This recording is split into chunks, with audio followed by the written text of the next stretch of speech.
Hello నమస్తే అండి. నేను doctor Greeshma, fertility consultant, 49 fertility centre Kukatpally. ఈరోజు మనం అసలు ఐవీఎఫ్‌లో గ్యారంటీ ఎంతవరకు అవుతుంది? సో, ఈ విషయం గురించి అంటే ఇది చాలామంది కామన్‌గా అడిగే డౌట్ అనమాట. ఇప్పుడు మేము ఇంత ఖర్చు పెట్టి ఐవీఎఫ్ అనేది చేయించుకుంటాము. కాకపోతే మీరు మాకు గ్యారంటీ అనేది ఇవ్వగలరా? సో, ఎంతవరకు గ్యారంటీ ఉంటుంది మనకి ఐవీఎఫ్‌లో? ఇది చాలా కామన్‌గా వచ్చే అంటే ఒక డౌట్ అనమాట కపుల్‌కి. సో, ఇప్పుడు ఏంటి అంటే మనకి ఐవీఎఫ్ అనేది మనకి సక్సెస్ అనేది దేని మీద ఆధారపడి ఉంటుంది అంటే ఒకటి ఏజ్ అనమాట. ఏజ్ అనేది first and foremost important thing. ఇంకొకటి వాళ్ళ ఎగ్ నంబర్స్‌ని బట్టి, క్వాలిటీని బట్టి కూడా మనకి ఇది ఆ సక్సెస్ అనేది ఆధారపడి ఉంటుందన్నమాట.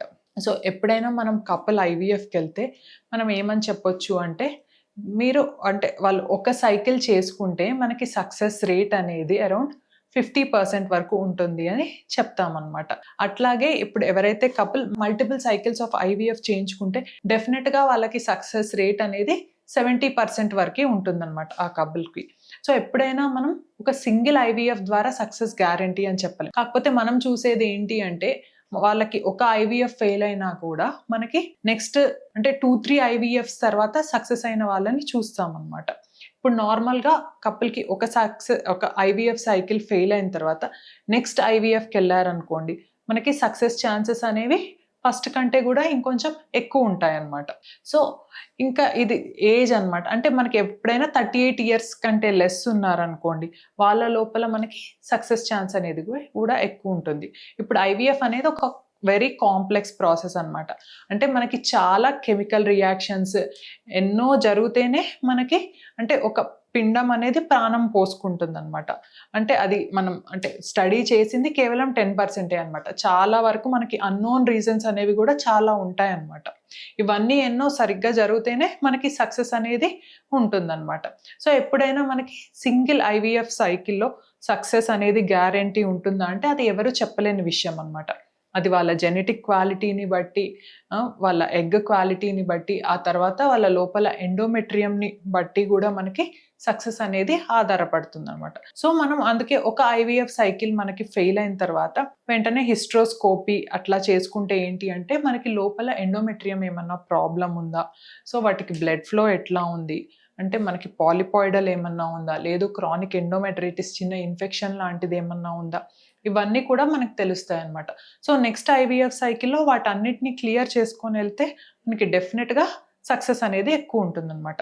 సో, ఎప్పుడు కూడా మనకి ఐవీఎఫ్ సైకిల్‌లో గ్యారంటీ అనేది ఏజ్ ప్రకారము వాళ్ళు ఎన్ని సైకిల్స్ తీసుకున్నారు, వాళ్ళ ఎగ్ క్వాలిటీ ఏంటి, ఎండోమెట్రియం క్వాలిటీ, స్పెర్మ్ క్వాలిటీ వీటన్నిటి మీద మనకి సక్సెస్ అనేది ఆధారపడి ఉంటుందన్నమాట. ఇప్పుడు మనకేంటి అంటే కొన్ని చోట్ల వేరే దగ్గర ఏంటి అంటే 100% మనకి సక్సెస్ గ్యారంటీ. దాని తర్వాత మనకి అంటే ఎప్పుడు చెప్పినా కూడా మనం అది నమ్మడానికి ఉండదనమాట. ఎప్పుడైనా సక్సెస్ అనేది 100% డెఫినెట్‌గా ప్రెగ్నెన్సీ వస్తుంది.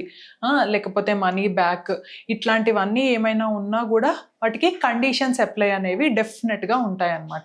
సో, ఇట్లాంటి వాటి ట్రాప్‌లో పడి మనం వెళ్తామనుకోండి, మనకి సైకిల్ అనేది ఫెయిల్ అయినా కూడా ఇవి అప్లైడ్ కండిషన్స్‌లో లేవు అని చెప్పేసి ఎట్లైనా కూడా మనకి మనీ వాపస్ ఇవ్వడం అనేది జరగదనమాట.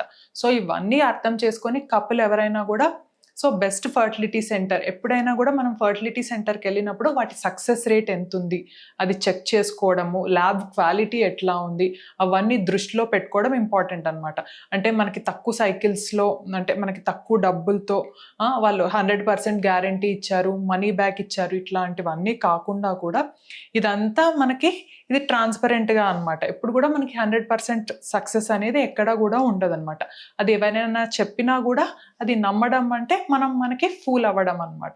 సో, ఎప్పుడైనా మనం ఎక్కడికైనా సెంటర్‌కి వెళ్ళినప్పుడు ఇవన్నీ దృష్టిలో పెట్టుకొని మనం ముందుకెళ్తే మనకి ఎప్పుడు కూడా సక్సెస్ అనేది ఉంటుందన్నమాట. మనం ట్రై చేసే దాన్ని బట్టి. Thank you.